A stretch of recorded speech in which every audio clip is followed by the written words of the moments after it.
Hello, this is Janet Michael. In addition to hosting The Valley Today each weekday at noon on the River 95.3, I also produce podcasts. And I'm excited to kick off Season 2 of our podcast series in partnership with Rappahannock Electric Cooperative. It's called We Are REC. Every week we'll release a new episode talking to different people from REC about a host of different topics. We'll get tips for saving money on your electric bill. We'll talk about renewable energy and the impact it can have in our communities. We'll get some behind-the-scenes info about what happens when the power goes out in a storm. Don't miss out on information about community grants, scholarships, REC-hosted events, and more. Get every single episode on our website at theriver953.com under the podcast tab, or you can subscribe for free in Apple Podcasts, Google Podcasts, or on Spotify. Just do a quick search for We Are REC.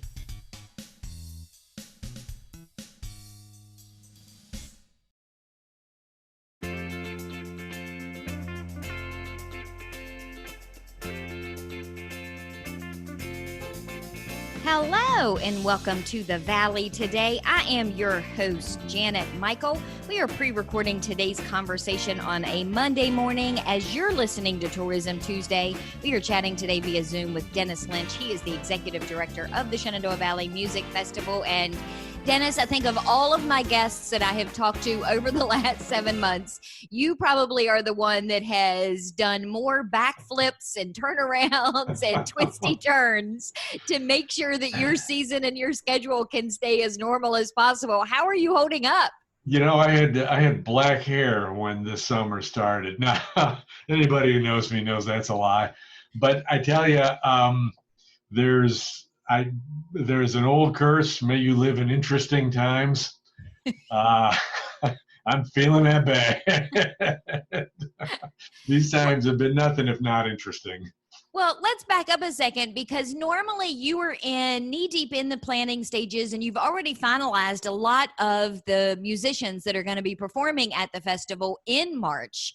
And then this stuff hits in March. What kind of an impact did it have on you in the beginning? Well, I looked for ledges of an appropriate height, but I thought better of that. We had a great season lined up. Our usual 8 concerts on our usual schedule.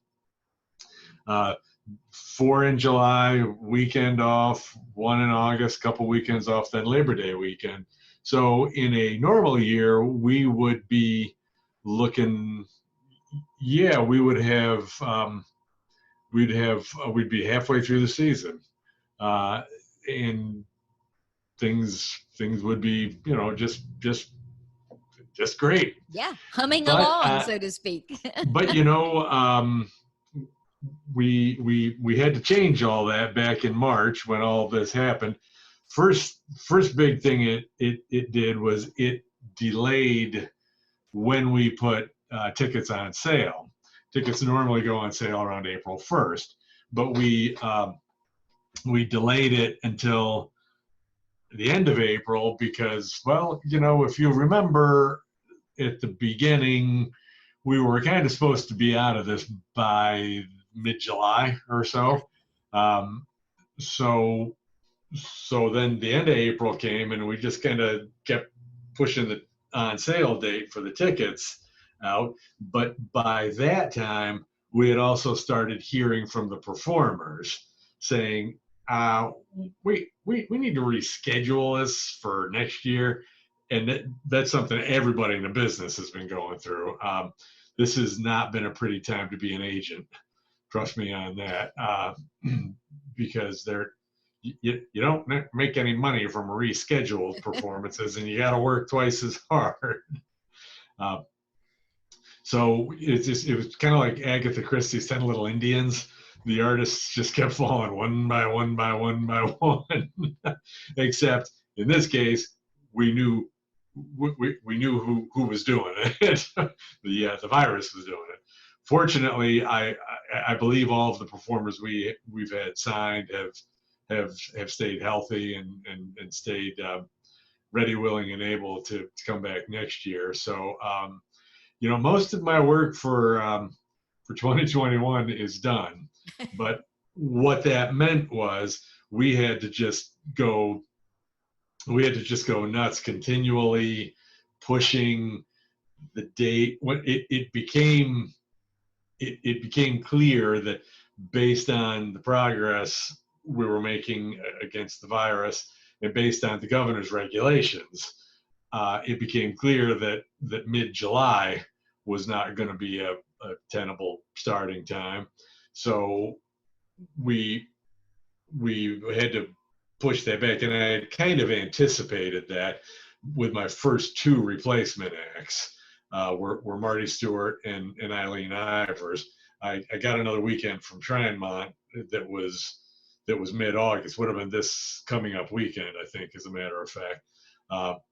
But then the further we got down the pike, that seemed untenable as well. So, and one of those canceled. Marty Stewart canceled, despite the fact that he had signed post-pandemic. One of the reasons he had signed with us was he had lost all his other summer dates. He had a big tour schedule with another performer. He lost all those dates. So we pushed the starting date back to the Friday of Labor Day weekend. So what would normally be our closing weekend will be our opening weekend. And we also slimmed back to, we have the potential to do 5 concerts this year. We have 3 already scheduled and confirmed. We have an offer out for the other 2. So the plan is to pull off 5 concerts. And then separate and apart from just the musicians and getting them booked for the season, you had to kind of do a lot of reworking of how people would attend the actual concerts. You've got a lot of safety protocols that you have put in place because of COVID-19. Exactly right. We're kind of lucky in the fact that it's outdoors. Ventilation is one of the greatest things you can do for good health. It's outdoors to begin with. Orkney Springs, Tremont and Orkney Springs, it's been places, it's a place where people have gone to for generations because it's a reputation of being a healthy place, a safe place. And when in generations ago, 100 years ago or more, people would escape from the crud that was going through the cities. They would escape to Orkney Springs. So we have that going for us too. We're also, we're obviously abiding by the rules set out by the governor and the state health department. Our attendance is capped. We can't go over more than 1,000 people. So what we've been looking for when we hire replacements is, don't expect to see any mega pop acts this year that are going to sell 1,500, 1,700 tickets. We're kind of scaling it back, keeping it a little more acoustic, keeping it a little more small crowd friendly. We are keeping social distance everywhere. On the lawn and in the pavilion. It's cutting our pavilion capacity from almost 600 way down to, I don't know, 100, 120, something like that. So wow. That's going to sting. And we're going to paint little rectangles on the lawn that are 6 feet apart so that everybody knows their place. So everybody knows where to stay. We're widening the aisles to 12 feet so that we can have traffic, one-way traffic each way without people getting within 6 feet of each other. We are doing a ticketless, excuse me, not ticketless, touchless ticket scanning, so that all you have to do is slide your ticket underneath the glass file, the plastic or glass background that the volunteer is going to be behind, and we'll get it underneath the scanner for you, so that we're trying to eliminate as little contact between human beings as possible. There will be no food or ice cream for sale on site this year. It's a the ice cream particularly is a long-time festival tradition that we're sorry about. But again, we're trying to keep contact as minimal as possible. Masks will be required. Masks will be required. So mask up. If you don't want to wear a mask, then please stay home. Our crew is going to be masked up. Our volunteers will be masked up. Our staff will be masked up. And we're going to, we also have a new set of labor laws that Virginia has. I believe they're the only state in the union that's passed specific COVID labor laws. We have to survey our employees and our volunteers every day to make sure they're not showing any symptoms. We have to take their temperature every day to make sure they're not showing any symptoms. So we are and the bathrooms, the only part of the main Tryon building that will be open are the bathrooms that we use for concerts. We're going to limit only 2 people in the bathrooms at a time. And then every 15, 20 minutes or so, we're going to go in there and we're going to sanitize the high touch areas. We're also going to sanitize the chairs in the pavilion before they're used. And we have what we call our lemon flavored disinfectant already. It's gonna smell lemony fresh. I've joked with some of my guests that we probably will have, by the time we are through this, some of the cleanest bathrooms in the country, because bathrooms are getting cleaned so much more now than they ever were before. That's right. And I've been washing my hands so frequently that I discovered a club stamp from 1978 on the back of one of them. I had forgotten about that concert. Well, let's take a quick break. When we come back, can we run through the concerts that you have on schedule for this season? And then maybe we'll talk briefly about what you've got coming up for 2021, because it's going to be a really good season next year. It's going to be a great season, and it's going to be remarkably, if you remember what we were telling you in March, remarkably similar to that. We're going to take a quick break. When we come back, we're going to continue this conversation with Dennis Lynch. He is the executive director of the Shenandoah Valley Music Festival. We are recording it on a Monday morning. You, of course, are listening to it on Tuesday for Tourism Tuesday. I am Janet Michael. This is The Valley Today. We'll be back in just a couple of minutes. Do you know anyone who is struggling with financial hardships because of coronavirus? Our new webinar called Coping with the Money Crunch can help. We'll talk about immediate options to consider, revising or creating a spending plan, and lots of community resources. Then we'll cover how to narrow your priorities, contact creditors, and avoid scams and risky loans. The webinar is free, and you can either join by phone or through Zoom on a smartphone, tablet, or computer. You can find out more by visiting the Northern Shenandoah Valley Financial Education Program on Facebook or calling Karen Poff at 540-635-4549.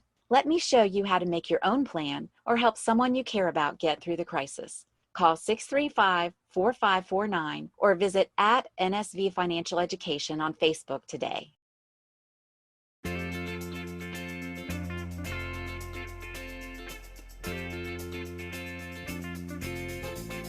Welcome back to The Valley Today. I am your host, Janet Michael. It is Tourism Tuesday. As you are listening to the show, we, however, have pre-recorded this conversation over Zoom with Dennis Lynch. He is the executive director at the Shenandoah Valley Music Festival. And Dennis, in the first segment, we talked a little bit about how the festival and this season is going to look a little different this year than it has in years past. And one of those differences is in the number of acts that people will be able to come and see.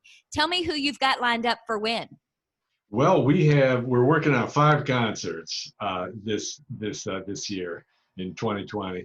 We have 3 lined up when we have offers out for the other 2. Offers that I think are going to be pretty good, are going to be taken. There are still some performers that are willing to come out. You got to look pretty hard to find them, but they're out there. We have an offer out for Friday, September 4th. That's a date we don't normally program. That's the Friday of Labor Day weekend. but Trymont said, sure, go ahead, program it. So we have an offer out for a nationally known, very well known um, kind of acoustic roots, sort of bluegrassy sort of band that day. Name would be familiar to most of the people listening. And on Saturday of Labor Day weekend, that's September 5th, we have an old buddy of ours coming out, Eileen Ivers. She is arguably the world's best Celtic fiddle player, and she is probably arguably one of the world's best, 5 or 10 best violin players. Um, so we always look forward to one of her concerts. And that's a Saturday of Labor Day weekend. And the Sunday of Labor Day weekend, we're doing our Hot Strings and Cool Breezes mini fest. Although it looks like we usually have 3 bands that night. We may only have 2 this year. Again, a COVID related change. But the headliner is a legendary bluegrass band, seldom seen, and it's actually more of a co-bill situation now rather than an opener. But it's the Gina Furtado project. Gina is based in Winchester, so we're kind of checking off 2 boxes: great bluegrass roots, Americana player, and local performer. I thought her name sounded familiar. When I saw that on your lineup, I'm thinking, why do I know that name? And that must be it, because she's a Winchester-based artist. That's exactly right. And she has been nominated as by the International Bluegrass Music Association's nominated her as Best Banjo Player of the Year. I think those awards are announced at the end of September or October. I can't recall. But that's pretty good company. She's also going to be doing a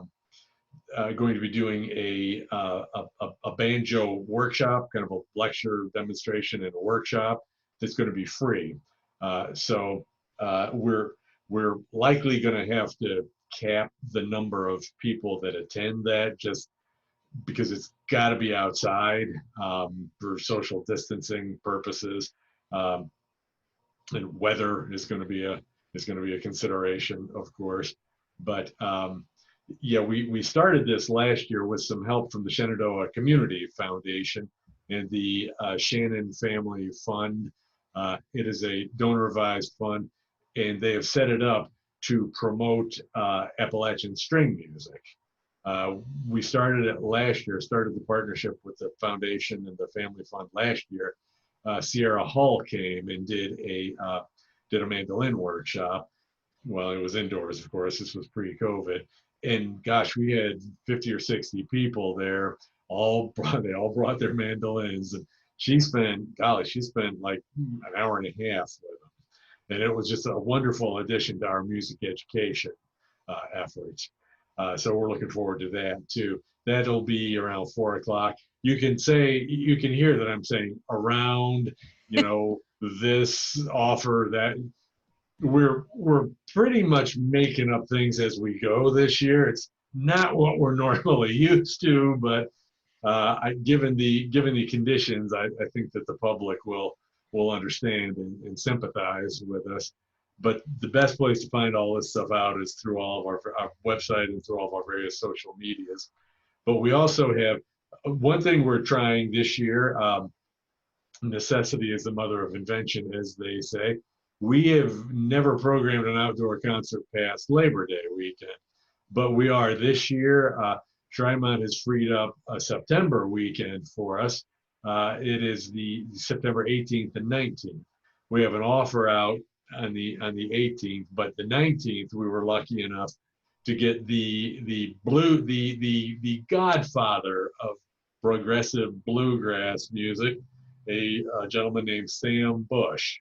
Sam is one of the newest inductees to the Bluegrass Music Hall of Fame down in Kentucky, class of 2020. He's brand new there, and he first roared onto the scene back in the 80s with a band called Newgrass Revival. He pretty much created progressive bluegrass, and a lot of other terrific performers have followed along in his footsteps. So we're lucky to have him out on the road. In fact, it's his first weekend out since March. So he's we're looking always. He's been here once before, many years ago. People loved him. One of the top bluegrass players in the business. So how do people get tickets? You mentioned a second ago they can stay up to date on your website and social media. Website is musicfest.org. Is that the best place for people to go and get tickets? That is the best place to go and get tickets. And as far as any, and I wish people would also hook up with our social media too. We have, the Facebook page, the Instagram account, and the and Twitter too, because those are the quickest and easiest places to look for updates, to look for new concert signings, to look for potential changes. But we're hopeful that this is it. I want to be done writing those rough drafts. This whole fluid season, you want this fluid season to not be fluid anymore. I want that nasty English teacher behind me. So walk me through how much tickets are and where, because I know the pricing for tickets varies depending on where you're sitting, and you have special prices for children too, right? We do. All the ticket prices are available on the website. It pretty much depends on the act, but the ticket prices in the pavilion, in the socially distanced pavilion, again, let me mention, they are in the neighborhood of, depending on the concert, between $50 and $55, something like that. And the lawn is generally $5 or so cheaper, but rather than going down detail by detail, you just head to the website and that's where you'll find it. Musicfest.org, world's easiest website to remember. It really is. It's in my head, so it makes it a whole lot easier to be able to go and find it. Can I tell you a little bit about another project we're working on? Absolutely. Okay, this is brand new. We have not even mentioned this publicly right here, right now, when I'm talking about it for the first time. We have so many artists are now live streaming through Facebook Live, Venmo, any of the other sites out there, because they have no way to make a living. All of the indoor venues are still closed. They have no way to make a living. Most of the outdoor venues have closed. We're fortunate because we can make it work economically, I hope, under the phase 3 rules. But so many performers out there have by necessity gone to the internet that there's a lot of noise about who's doing what when, and it's like there's no schedule of anything possible, of anything you might want to participate in your quarantine time when you're at home in front of the computer. So we noticed that it was a field that needed a little organization. So we are creating a new website. Virginia is for musiclovers.live, and performers who are live streaming, all they need to do is send us their information, when their live stream is going to be, and we will promote it for them. Absolutely, we'll get them on a list. We'll promote it for them free of charge. Doesn't cost them anything. Doesn't cost the public anything to go to this website, because we feel like we need to do it to support artists and to let people know that there are some amazingly talented people out there that have no other way to make a living right now. So, I love that idea. It's like TV Guide for live music. I was actually going to use that analogy, but I thought the site, it needs a TV guide so that people know what's going on when. But then I thought, are people really going to know what? Does TV guides still even publish? Are they going to know what TV guide? Oh yeah, these millennials out there that are listening to us right now, and Gen Z are like, TV what? What are you talking about? Exactly. But we have one of our interns, a really really sharp guy with computers, is working on getting that up right now, and we're just about ready to debut it. And we're gonna promote this site. We're gonna ask the public's help in promoting this site. I would be absolutely delighted if there were hundreds of performers on there. And not only that, it's going to be promoting music educators. Like if you're trying to do voice lessons via Zoom or some other site, or guitar lessons or bassoon lessons, we want to know about those too. Any kind of musical lesson. Also, if you're like a symphony, or if you're a performer, or if you're a band, bluegrass, country, hip hop, doesn't matter. If you have some video of a pre-pandemic thing that you did that you want to stream and hopefully make a few bucks on, we got a spot for that too. Fantastic. So Virginia, VA, is it VA or is Virginia spelled out? It's full Virginia. Virginia is for musiclovers.live. Fantastic. And then if people want information about this season and getting tickets and knowing which performers are coming, including 2 that you haven't yet announced, musicfest.org? That's right, musicfest.org. And then Facebook, Instagram, and Twitter? That's right. You're everywhere. We are everywhere. We even have a Pinterest account. If you want, you have any ideas for a socially distanced picnic, there you go. Share it with us on Pinterest. I don't even know how Pinterest works. It's just like, I think it's, guys just going to look at Pinterest and say, bye. I will tell you that the category of men is the fastest growing category on Pinterest right now. And Pinterest is basically just a scrapbook on your computer. It's all those magazines that you used to tear recipes and stuff out of. You now just save them online somewhere. It's fantastic. Well, anybody who has some wonderful picnic stuff going on, or some wonderful ways to be socially distanced outdoors while enjoying music and a picnic, you slap that up there on a Pinterest page. Just search for Shenandoah Valley Music Festival. You'll find it. Well, we are going to wrap up today's conversation. We have been chatting with Dennis Lynch. He is the executive director for the Shenandoah Valley Music Festival. Again, you can find all of the information for tickets and the people that are coming to perform this season at musicfest.org. Dennis, thank you for taking some time out of your Monday morning to have this conversation with me. I appreciate it.